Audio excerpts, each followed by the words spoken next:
next matter to come before the court this morning is State of Ohio versus Micah Mahoney. Good morning, Your Honors. Good morning.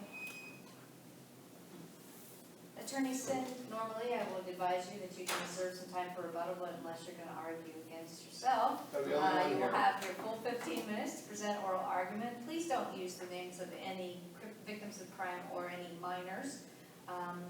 The court has read the briefs, and we're ready to see when you are. Thank you, Your Honor. The issue is rather straightforward. It is the position of the appellant that the court used bad law, old law, in ruling on a motion to suppress. Specifically, what was at play here, Your Honors, was a breath test. And Ohio law sets down some guidelines in the Ohio Revised Code, and really a time limit with which a police officer has to work in order to have a breath test admissible. The time frame is 3 hours from operation. So if a police officer is doing an investigation and an arrest for OVI, operating a vehicle under the influence, they've got 3 hours from the time the vehicle's operated to get a breath test in order for that test to be admissible. And it's on the state to show substantial compliance with the law, the Ohio Revised Code in this case. So I filed a motion to suppress, basically challenging the 3 hour time limit, saying that the state did not have the ability to show that they substantially complied with that time frame. And the state then is required to bring forth evidence to show that they did comply with the 3 hours, and the court has to do the math and has to make an analysis. And normally it's pretty straightforward, Your Honors. Normally a police officer observes someone driving, pulls them over, and that starts the clock, the time that the police officer actually witnessed operation. The clock starts running and the police officers know this, and it's normal defense work, OVI defense work, to challenge these when there's something questionable, and the court will do the math for you, and they'll look at the start time operation, and they'll go 3 hours out, and if the breath test was obtained in that time, it's admissible, and if it's not, it's inadmissible. And I can imagine the legislature had scientific reasons for why they felt 3 hours was the window that they were going to work with. It becomes more difficult in cases where there's no evidence of when the vehicle was operated. In this case, my client was found parked on a road with the windows up, the air conditioner on, the seat back, the radio going, passed out. And the police officer came upon him on his normal rounds, hadn't been called out to or anything, and there was no witnesses as to when he got there. Police officer came upon him, and it took a couple of police officers to wake him up, and they conducted an investigation, and ultimately they obtained a breath sample, and my client was over the legal limit.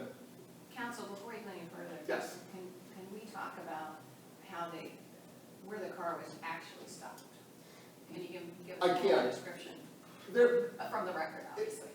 Because I didn't get a transcript of the Barberton Municipal Court proceedings, they don't have a court reporter, and I felt that we could take the facts as the court laid them out in their finding of facts. So according to the court's finding of facts, the appellant was parked on a road in the intersection, passed out, with the keys in the ignition, the engine running. I would say that factually, during the course of the evidence, it came to light that he was by a cornfield on a quiet country road with no traffic, and the police officer stumbled upon him parked next to the cornfield. But if we take the findings of fact by the court, he would be in an intersection, passed out, car running. With that, Your Honor, the police woke him up, got a test within a couple hours, and we proceeded to defend this matter. And in court, I challenged whether or not the police could show compliance with the 3 hour limit. Basically what we said was they can't tell you when to start the clock. The 3 hours has to start sometime. And normally the 3 hours starts at the time of operation. And in order to do the math, the trial court's required to define operation. And it used to be really easy. Before 2004, the term operation wasn't codified. It was basically a case law, judicial interpretation thing, and what we all knew back before 2004 was if you were operating a vehicle, if you were driving a vehicle, or you had the potential to be driving a vehicle, that's operation. So if you are in a car and you've got the keys in your pocket, or the radio's on, that's good enough prior to 2004. A court could look at all those factors and say, that's operation. And in a case such as this one, when the police came upon my client, he's passed out in the driver's seat, the car is running, prior to 2004, that would be the time of operation, whatever time the police officer wanted to alleviate him or remove him from the vehicle would be the last time he operated. Whenever the police woke him up, pulled him out of the car, when he no longer had control of the car, under the old law, that would have been good enough. But in 2004, the legislature tried to distinguish operating a motor vehicle from a new crime they came up with called being in physical control of a motor vehicle. Apparently, the legislatures wanted to differentiate between folks who were driving the vehicle drunk from those folks who were kind of doing what we wanted by either pulling off the road when they felt the impairment may be coming on, or more likely they were sleeping it off in front of the bar or in front of the Browns game. And I hate to interrupt again, You're okay. but isn't that one of the big points in regard to where the car was? In regard to this, there seems to be, according to the case law and what the legislature wanted, a big difference with somebody who's still in the roadway and behind the wheel, as opposed to being sleeping at a bar, like you said, or Absolutely. a parking lot or something. And if this were a trial on the issue of operating a vehicle, whether or not how he got the car there would be ripe for evidence. Basically, we could use circumstantial evidence to say there's no other way the car got there. He's in the intersection, he's passed out, or he's at a rest stop. Someone had to get the car there, and the state could prove that. But that's not what we're talking about here. We're talking about having to use the term operation to set a clock to determine compliance with a 3-hour time limit. So go ahead. Counsel, the trial court found as a matter of law that he was last operating the vehicle when the police officer came upon him. Let's assume that's an incorrect statement of law. Yes. Let's assume that's incorrect.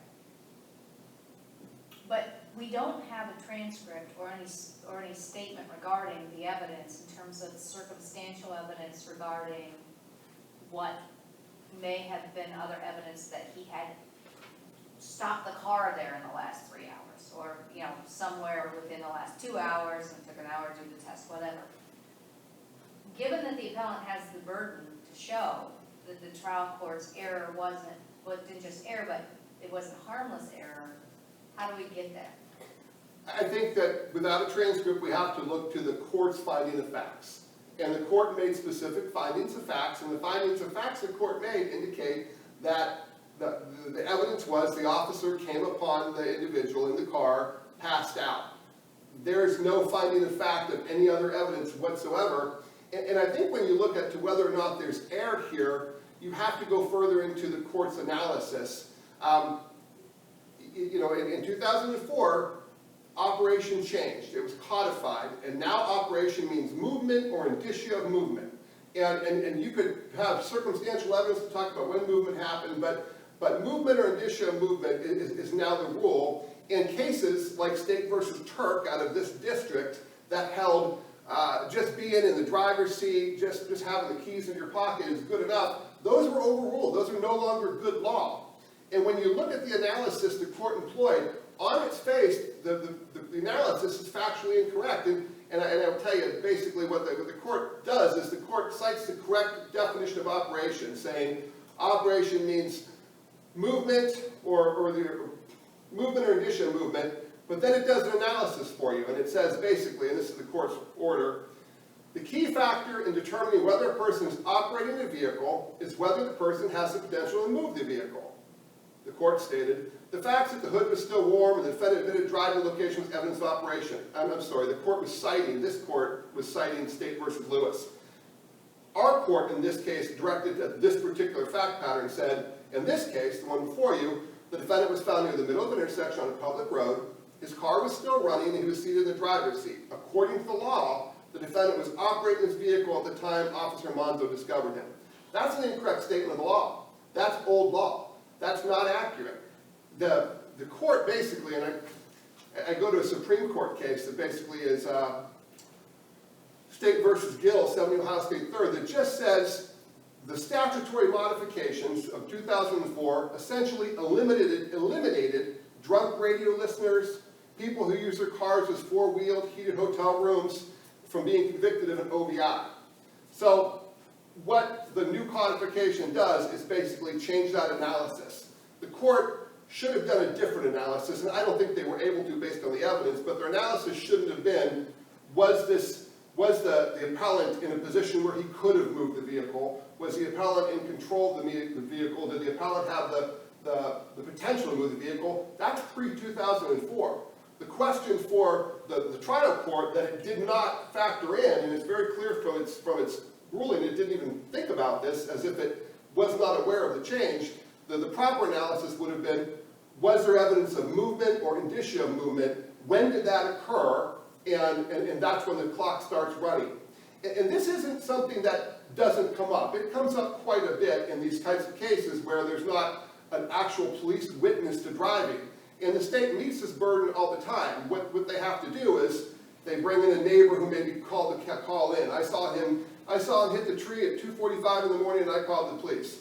Or they bring in a police officer who says, I patrol that area every night. I was there 25 minutes ago, an hour ago. There was no car there. There's a car here now. We can do the math then. Counsel, I'm just still having a little bit of problem because those examples that you're giving are cars that are off the road. It's, to me, isn't there, it's almost like a, I don't know, case law that said this, but a presumption if you're in the middle of the road, you're operating the car. Actually, How no. can you not be operating the car if you're in the middle of a roadway, a public roadway? Otherwise, we're going to have situations where people just like stop in the middle of the street again and sleep it off. You do, and there could be circumstantial evidence in a prosecution for OVI as to whether or not the individual operated the vehicle. But the question is, when did that happen? If you talk about breath test evidence, and breath test evidence being admissible because it's relevant, we say you could take a breath test at a later period in time and it will correlate to the breath alcohol somebody had in an earlier period of time within a certain scientific set time frame, and they say 3 hours. So in your scenario, Your Honor, when would we start the clock that says he got to the intersection at that time? This is a road with no traffic. This is a road on a country road. It's a cornfield, and he's asleep. And again, I disagree with the court's assertion that he was in the middle of the roadway, but I would take them at their statement of facts because that's what we have in front of us. So assuming he's in the roadway, when did he get there? When do you start the 3 hours to say, that's relevant evidence because that breath test was taken in a time frame that correlates to the act of operation. And operation is defined differently than it used to be. Operation is different. Well, I understand that, but it seems like the court is saying that because you're in the roadway, the public roadway, you are in the process of operating. And that means the 3 hours starts at that point in time, whenever the police found it. They are saying that, but that would be contrary to the statute. That doesn't say that. The statute says a showing of movement or indicia movement. And I would agree that you don't get to the roadway without movement. But in order to do the analysis that's required for the 3 hour time frame, you've got to put a time on that movement. So it's not whether or not the car moved to that location. Obviously it did at some point, but when did that happen?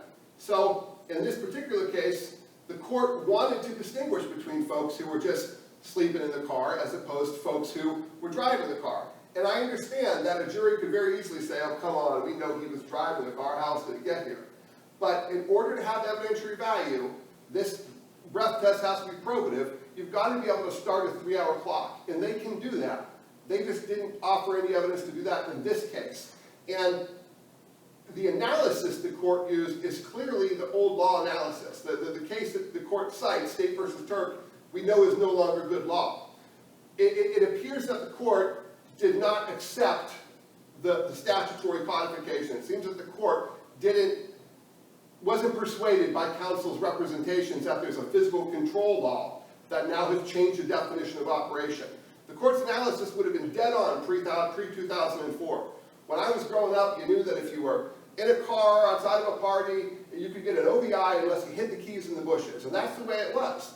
But the legislature wanted to change that. They wanted to kind of distinguish between people who were sleeping it off. And I know that factually, my case may not be that. My guy may not have been sleeping it off outside the bar. But in order to define 3 hours, in order for that evidence to be admissible, you've got to start a clock. Under your scenario, under the court scenario, the trial court, they started the clock when the police officer got there. How would that be appropriate in this case? Is a breath test taken later in time relevant when we don't know how much later in time? I think, and I appreciate you debating this with me because it's helping me. Thank you. But I'm wondering if what the rationale is, and I understand there's a problem here because the court was citing no case law. So Yeah. I understand that's another whole level of analysis. But that it's a continuous operation due to the fact that they're in the roadway. That the operation doesn't stop and begin.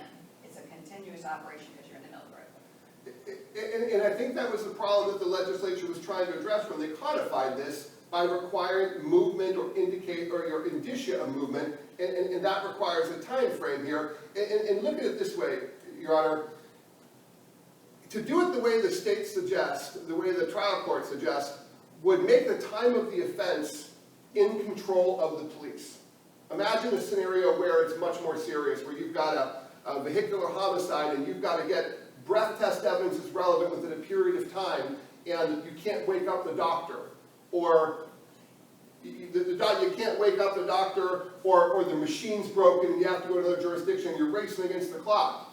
In a scenario like that, all the police have to do is keep you in the car until such time as the hospital's ready. Theoretically, they could keep you operating that vehicle until they decide to pull you out of it, and then, because you're still in control of the car, you're still there, you still have the keys. As the court said, And counsel, yes. and we do very Sorry. much appreciate the advocacy. I know you're over time, but I do know that Judge Callahan has a question she'd like to Thank you. pose to you. I do. I have a couple of questions. One, you may or may not know, I've tried to get it from the record, and it's not there. Apparently, it's going to be supplemented by Barberton. The briefs concentrated so much on this issue that I don't know, your client was charged with only the BAC or the A1 and the BAC, do you know? Both. Okay. Operating under a vehicle, he was charged with both and a drug paraphernalia, but obviously the breath test evidence is more relevant to the per se violation, the operating under OA, but it's still evidence persuasive on the just operating a vehicle impaired. And I know he pled no contest to what? To both OVI offenses or no? Yes, he pled no contest to both OVI offenses after denial of suppression.